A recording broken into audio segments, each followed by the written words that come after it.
The boardroom at Veltrix Dynamics gleamed under the late-morning California sun, all glass walls and polished wood reflecting the light. From my seat in the last row, I could see the entire length of the table where our executives and a handful of major investors leaned forward. Fixated on the giant LED screen at the front of the room, Clarissa Shaw stood there, immaculate in her navy blazer, her blonde bob unmoving as she gestured to the animated flow of robotic arms and conveyor belts. My creation, Mira, danced across the screen, simulating production lines with seamless efficiency.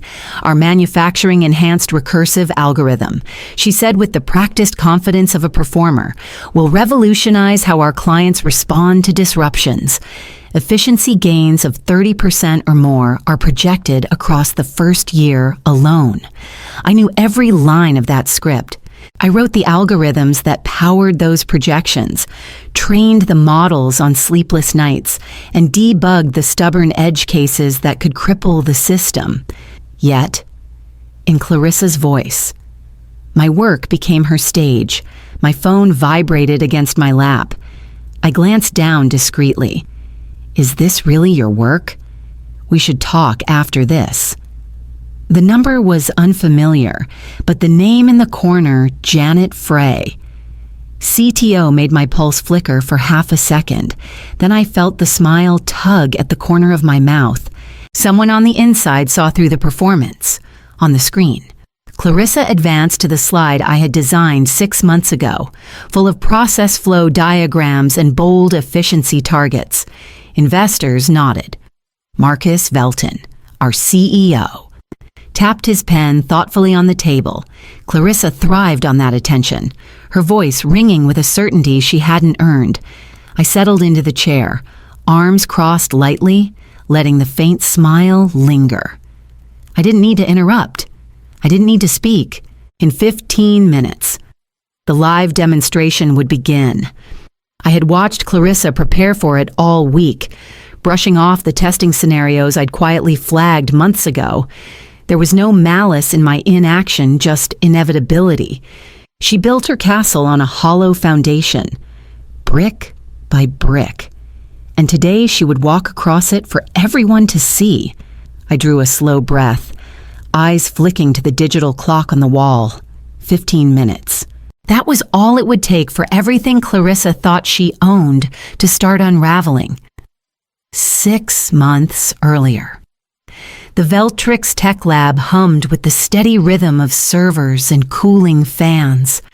I sat surrounded by screens displaying production metrics from our largest clients' colored charts, fluctuating numbers, and endless lines of logs that most people would find mind-numbing. To me, they were a puzzle waiting to be solved. Every few weeks, another client called with the same complaint: your system works, but it doesn't adapt fast enough when something changes. Machines stalled if a supplier was late, production halted over minor variable shifts, and human managers had to intervene constantly. That afternoon, staring at a wall of inefficiencies, the idea struck me. What if the AI didn't just follow rules we gave it, but learned to identify bottlenecks and adapt on its own? A system that could see problems before we did and redesign itself in real time. I spent the night drafting the proposal and sent it to Marcus Velton, our CEO, and Janet Frey, our CTO, by the next morning. They had both summoned me to the executive conference room. This, Marcus said, leaning back with his pen tapping against the folder, could change everything for our industrial clients. Janet's eyes were sharp with interest. If you can get a proof of concept in 3 months and a working prototype in 6, we'll give you whatever resources you need. In the end, whatever resources meant 2 junior engineers, one of them Raj Patel, fresh out of grad school with more energy than experience. Still, I didn't care. I finally had a chance to build the kind of system I'd always dreamed about. That was the first time Clarissa Shaw appeared at my desk. Freshly shifted from marketing to operations, she leaned on the divider with a bright, rehearsed smile. I'll help translate your genius for the executives. We'll be a great team.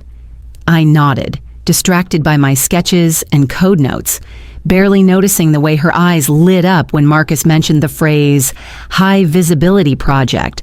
At that moment, all I could think about was Mary's potential, unaware of the shadow that had just stepped into my work. By the next week, she was already sitting in my first project meeting, 2 months into Mara's development. We hit the kind of breakthrough engineers dream about after weeks of trial and error. I managed to implement a form of transfer learning that let the system apply insights from one factory to another without retraining from scratch. Watching the simulation adapt between 2 completely different production setups felt like watching a child take its first steps. I emailed Marcus and Janet immediately, and a meeting was scheduled for the next morning. I arrived early, laptop in hand, ready to walk them through the results. To my surprise, Clarissa was already there, seated beside Marcus, her tablet open like she owned the place. "Hope you don't mind," she said with a casual shrug.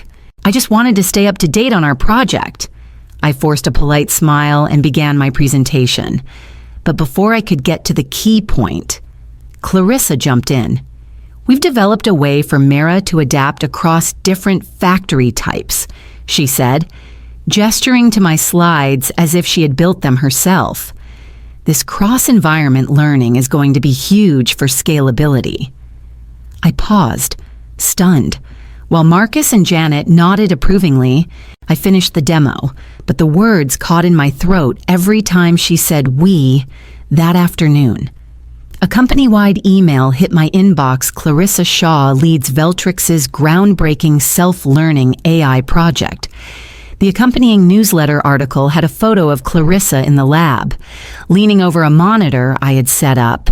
My name was nowhere to be found.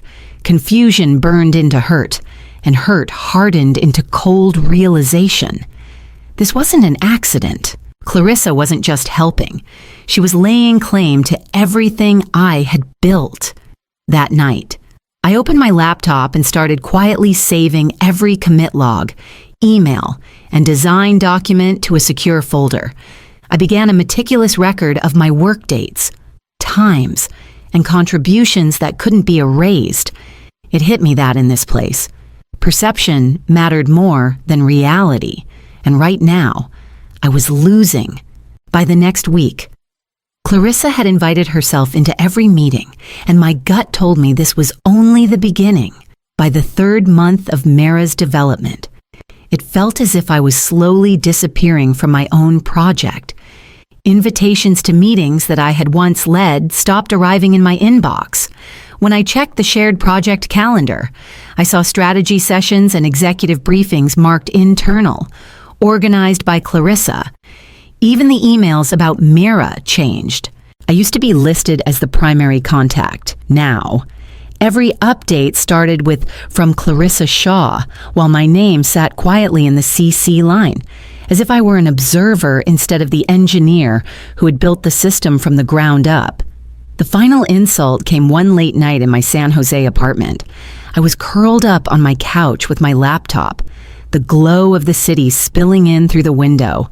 When I clicked on a link to an industry blog, the headline stopped me cold. "Clarissa Shaw and her team pioneer self-learning manufacturing AI at Veltrix Dynamics." The article featured a glossy photo of her standing in the lab, leaning over a workstation I had configured, with my monitors and my code in the background. Her quotes spoke about leading innovation and driving a revolutionary approach to adaptive manufacturing. There was no mention of me or my team. Sadness sank into my chest, heavy and hot. For a moment, I thought about walking into HR the next morning and unloading everything, but then I opened a recent internal report for the project and froze. My title had been replaced Primary Developer, Management Team Oversight. My name had been shifted into a secondary line, as if I were a consultant instead of the architect. That was the moment the sadness burned away. I stared at the line, felt the betrayal harden into something colder and sharper. No more complaints. No more begging for recognition. If Clarissa wanted to build her throne on lies, I would let her sit on it until the day it collapsed. From that night forward, I stopped thinking like a loyal employee and started thinking like someone planning her quiet escape. The more I observed Mira's progress from the shadows, the clearer its weakness became. Hidden beneath the glossy performance metrics was a flaw that could bring the whole system down. In scenarios where raw materials dropped by half or more, Mira's decision tree spiraled out of control, trying to recalculate too many variables at once. Instead of adapting, it froze.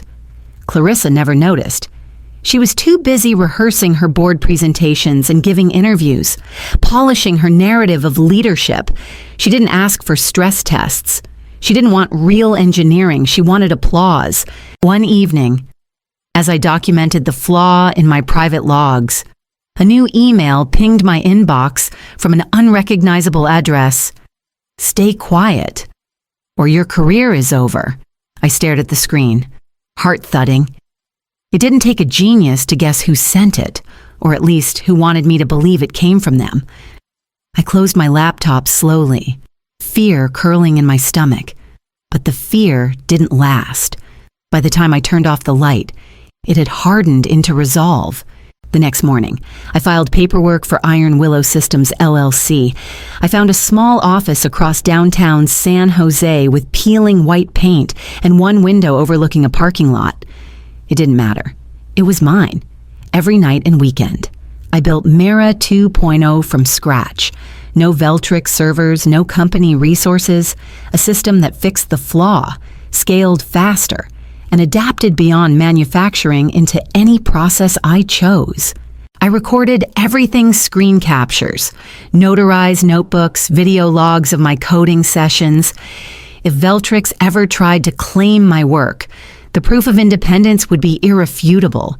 Exhaustion became routine, but so did the quiet thrill of freedom.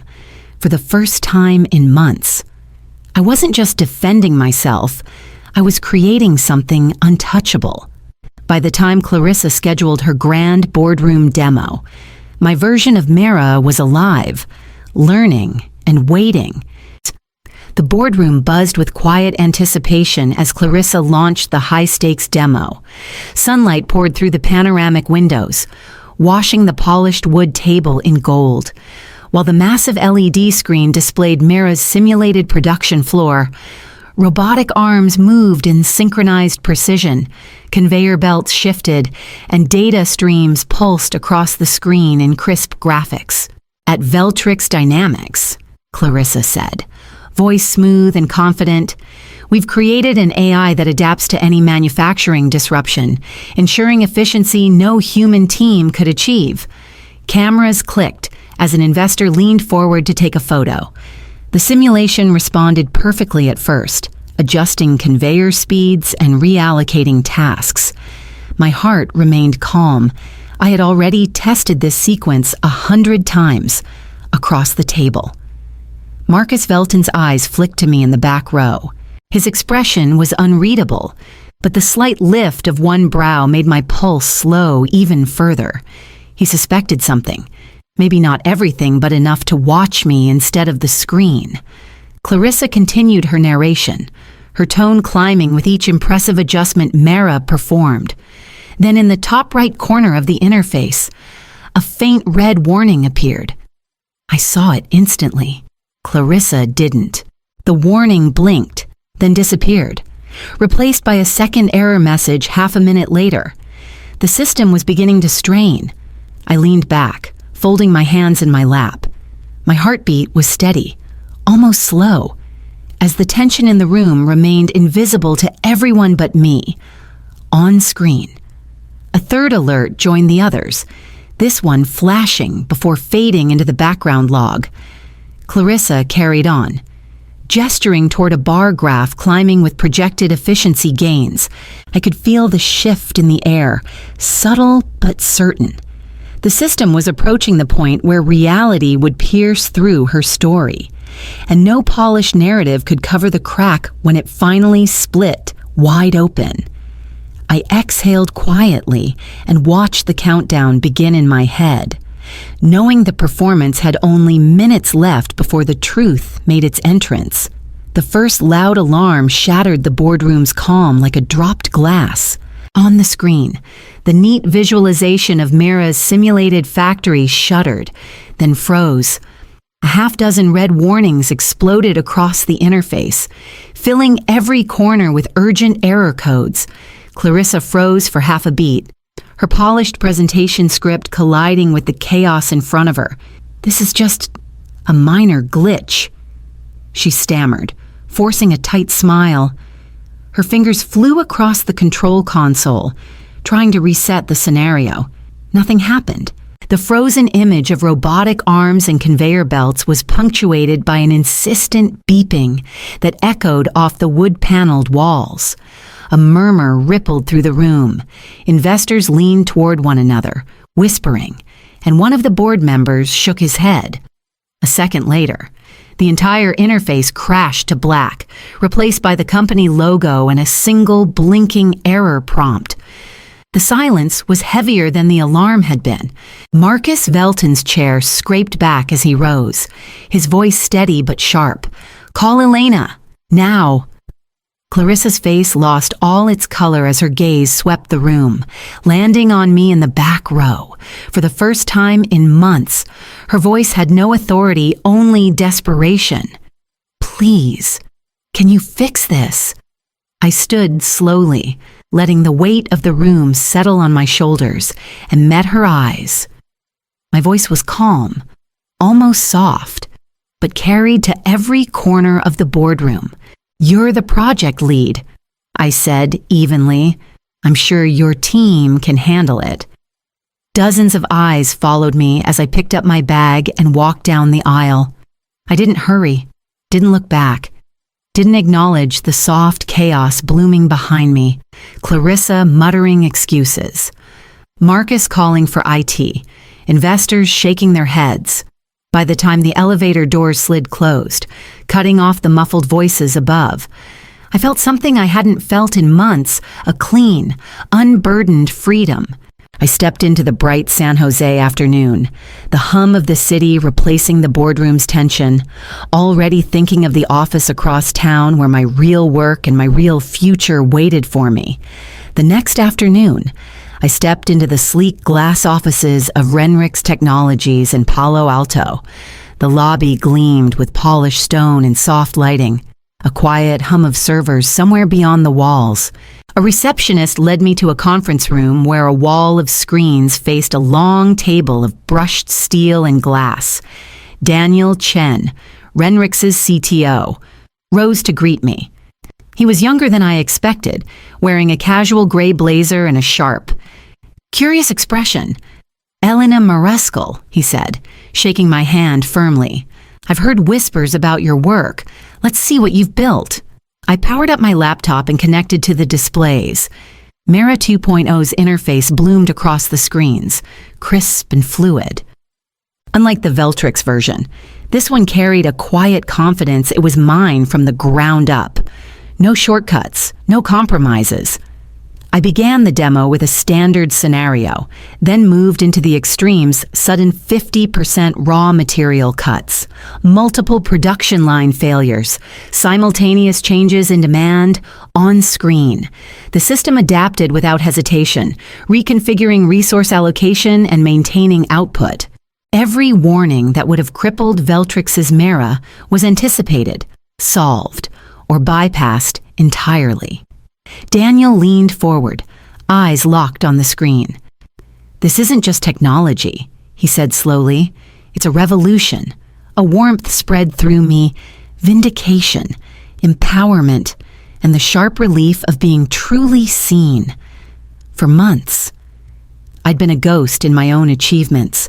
Now, every calculation, every elegant line of code, every late night was shining in the light it deserved. He asked questions about scalability, cross-industry application, and long-term support.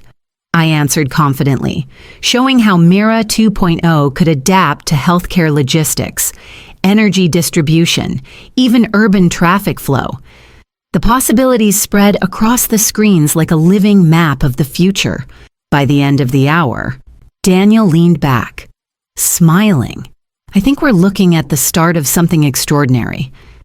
I closed my laptop, feeling the weight of months lift off my shoulders. For the first time since Clarissa had stepped into my world, I wasn't just defending myself, I was building forward, and no one could take this from me. The news broke 3 days after my meeting with Daniel Chen. Veltrix Dynamics' flagship AI project had been quietly canceled following a disastrous board demonstration. Industry blogs were calling it a critical failure, and the financial press reported a sharp drop in Veltrix's stock price. Investors were furious. By the end of the week, Clarissa Shaw's name disappeared from the company directory. A brief, sanitized press release called it a leadership transition. But the rumor mill didn't hold back. She had been escorted out. After the internal review revealed how little she understood the system she claimed to lead. I sat by the window of my new apartment, floor-to-ceiling glass framing the San Jose skyline. A mug of coffee warm in my hands. The city lights shimmered below, and for the first time in months, the tension in my chest had dissolved into quiet satisfaction. That evening, a new email slid into my inbox. I didn't need to open it to know who it was from. Elena, we can still fix this together. I'll share credit. Please. The words were almost pitiful, heavy with the kind of desperation that comes only when a person realizes they've built their life on borrowed ground. I stared at it for a moment, letting the weight of it settle in. Then I dragged the email into the trash. No reply, no hesitation. I leaned back into the couch, letting the glow of the city fill the silence. Clarissa's career had crumbled. Veltrix was scrambling to recover, and I was free. My victory didn't need to be loud. It lived in the quiet, in the knowledge that I had taken back control without lowering myself to her game. Outside, the skyline seemed sharper, clearer, as if the city itself had shifted into focus. And as my phone buzzed with a notification from Daniel about the next steps for our partnership, I felt a deeper pull toward the future that was already waiting for me. Months later, I stood on the stage of an industry conference in San Francisco, facing a packed auditorium of engineers, executives, and investors. The massive screens behind me displayed Mira 2, zero running in real time across factories in 3 different countries. Metrics scrolled upward, energy saved, waste reduced, productivity boosted. Every number was proof that the system worked and that it was mine. Applause swelled as I concluded my presentation with the latest results from our global implementations. Renrix had partnered with Iron Willow Systems to roll out Mira 2.0 across manufacturing, logistics, and even energy sectors. What started as a quiet rebellion in a rented office had become a recognized force in the industry. As I stepped off the stage and into the mingling crowd, a flicker of movement caught my eye. Clarissa Shaw stood near the back of the hall, holding a tablet with a small startup logo on its cover. She looked smaller than I remembered, her posture careful, her expression hesitant. She approached slowly, weaving through clusters of attendees until she was standing just a few feet away. Her voice was quiet, stripped of the sharpness it once carried. "Congratulations," she said, eyes lowered for a moment before meeting mine. "I understand now what I lost." I let a calm smile settle on my face. "The most valuable thing I learned wasn't coding," I said evenly. "It was knowing the difference between looking successful and being successful." For a moment, she nodded, almost grateful, then turned back toward the crowd. I watched her disappear into the sea of conference attendees, a chapter of my life finally closing without bitterness or triumph, shouted aloud. I turned back to the hall, to the conversations waiting for me, to the future I had built on my own terms, in that quiet moment. With the hum of voices around me and Mira 2.0 lighting up screens across the globe, I felt something deeper than victory, the unshakable certainty that I had taken my life back and no one could touch it again.